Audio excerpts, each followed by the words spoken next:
agulamuza ekisaate abatuuze balajana olw'abantu abatanategeerekeka abazze mu kiro ne batandika okukuuna enju y'omu ku batuuze ne bagireka ku ttaka ssaako n'okubba eby'omunju era ng'ono tasigazza wa kusula. Bino bibadde Makinde Barracks Zone mu division e Makinde.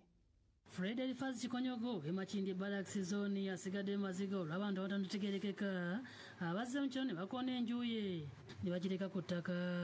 Kikonyogo Agamba yasoose kukwatibwa n'atwalibwa ku poliisi nga byonna bigenze okubaawo ng'ali mu Kaduukulu era nga kigambibwa okuba nti George Kayemba gwe naye enkaayana ku ttaka yandiba nga yali emabega waakyo. Kayemba kukola buno bulabi n'ate ng'ategedde nti ng'akimanyi bulungi nti omusango naguwangu.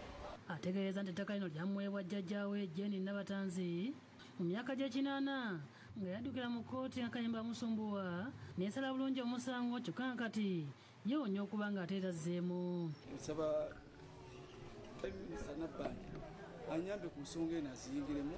Kooti oda yavaayo okuva mu kkooti eraga nti Kayemba asingiddwa. Kooti n'esala nti ekintu yagula mpewo n'abamuguza mpewo. Kayemba mukewoza akategeeza nti ono yagulawo obukadde 7.5 mu mwaka gwa 2009 nga famire yasooka kutuula mu mwaka gwa 2008 ne balonda abavunaanyizibwa ku bintu by'omugenzi okwali Kikonyogo Manje eritabulwa Nola Namutebi ne taata wa Kikonyogo Stanley Nsubuga era nga be baamuguza. Stanley Nsubuga Nola Namutebi ne Tebulwa Lwanga bangamba nzikwasa omwana waabwe bwe bayita Nkambwe Godfrey. Nze ndaba Kikonyogo ngazze nga andooke ewa RDC ng'agamba naguze poloti mwabeera nabwe nalaba nga Kikonyogo alemeddeko nabatwala bonna bana mu kkooti ne mbawaabira.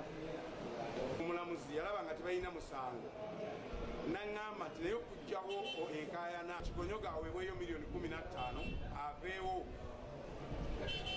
Naye kye nawulirako emabega nga bamaze okubawa ssente bwe baali bagabana ssente Kikonyogo bamuwa ssente n'azigaana n'aleeta ekiwandiiko.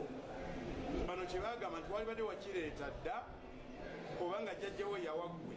Asitudde olukiiko lw'ekyalo ne bagenda bagoba abapangisa bonna Kikonyogo babadde yakateeka mu nnyumba ze ono ateekamu ababe. Dr. Raymond Joseph Kasibante ow'ekitongole kya Arbitration and Mediation Society Uganda agamba nti ekiseera enkaayana z'ettaka zikwatire mu mbeera y'okutegeeragana kubanga bangi baddukira mu kkooti ne bavaayo nga si bamativu. Ojja kusigala okiisa ensingo era abasaliriza n'abalala kyenvula baagala nnyo okwagala n'okwetta oba n'okwetema oba n'okutta abalala.